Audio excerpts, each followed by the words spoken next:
नमस्कार। आज हम साईं बाबा से जुड़ी एक कहानी पर बात करने वाले हैं और सच कहूं तो इसने मुझे काफी सोचने पर मजबूर किया। करुणा पर और कैसे सभी प्राणी शायद जुड़े हुए हैं। हाँ, नमस्कार। ये जो हम चर्चा कर रहे हैं ये एक अंश है साईं बाबा, कुत्ते की पुकार और करुणा। कहानी शिरडी की है। बाबा उस वक्त द्वारका माई में बैठे थे अच्छा। और हमारा मकसद यही है कि इस कहानी के पीछे जो गहरा मतलब है, जो बाबा की शिक्षा है, उसको थोड़ा समझें। हाँ हाँ, तो चलिए शुरू करते हैं। कहानी कुछ यूं है कि एक दोपहर बाबा द्वारका माई में थे, जैसे वो अक्सर होते थे, और अचानक एक आदमी मतलब बिल्कुल घबराया हुआ सा, हाफता हुआ उनकी तरफ भागा आता है। हाँ, उसके चेहरे पे डर साफ दिख रहा था। बिल्कुल। और आते ही वो बाबा से कहता है, बाबा बचाइए, मैंने एक कुत्ते को डंडे से मारा। और वजह भी बताता है। कहता वो मुझ पे भौंक रहा था, मुझे लगा कहीं काट न लें। उसकी आवाज में डर तो था ही, पर थोड़ी सफाई देने की कोशिश भी थी। मतलब हाँ, जैसे अपना बचाव कर रहा हो। लेकिन इसके बाद जो हुआ वो शायद किसी ने सोचा भी नहीं होगा। बाबा की प्रतिक्रिया। बताते हैं कि बाबा का चेहरा एकदम गुस्से से लाल हो गया, तमतमा गया बिल्कुल। गुस्सा। साईं बाबा और गुस्सा। हाँ, और उन्होंने उस आदमी को डांटते हुए कहा, उनके शब्द ऐसे थे जो सीधे दिल पर चोट करें। कहा, क्यों रे पापी, तुझे क्या लगा वो सिर्फ एक बेजुबान कुत्ता था? ओ। फिर बोले, अरे उसका दर्द मुझे यहां महसूस हुआ। जब तूने उसे मारा तो वो डंडा मेरी पीठ पर लगा।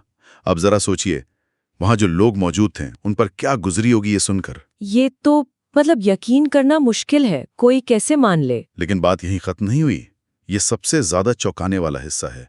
बाबा ने अपनी कफली जो वो पहनते थे पीठ से थोड़ी हटाई, और जैसा कि किस्से में बताया गया है, वहां मौजूद हर एक इंसान ने अपनी आंखों से देखा बाबा की पीठ पर डंडे की चोट के बिल्कुल ताजे लाल निशान उभरे हुए थे। क्या कह रहे? सचमुच डंडे के निशान? हाँ, एकदम साफ निशान, जैसे चोट उन्हीं को लगी हो। ये घटना, ये असाधारण है।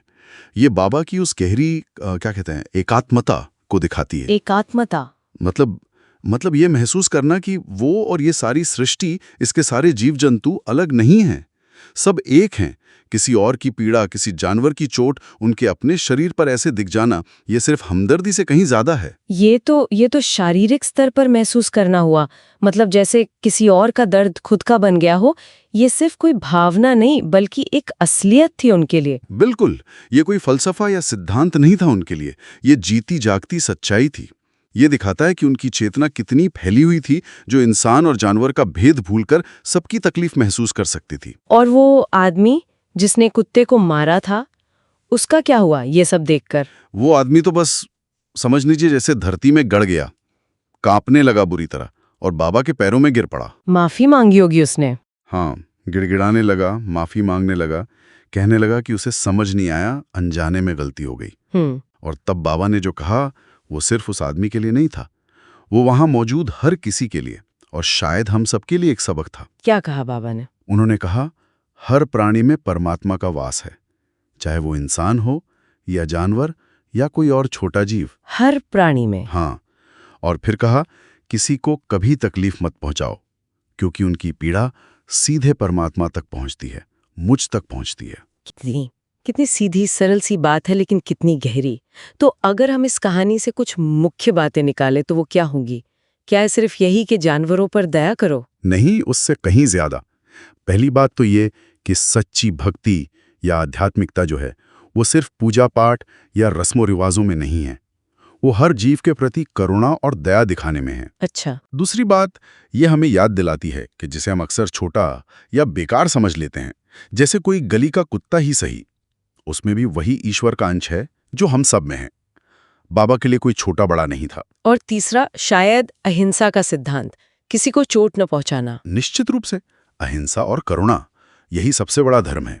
ये कहानी सुनने में भले ही एक मामूली घटना लगे, पर ये उस गहरे आध्यात्मिक सच को खोल देती है कि हम सब जाने अनजाने धागों से जुड़े हुए हैं।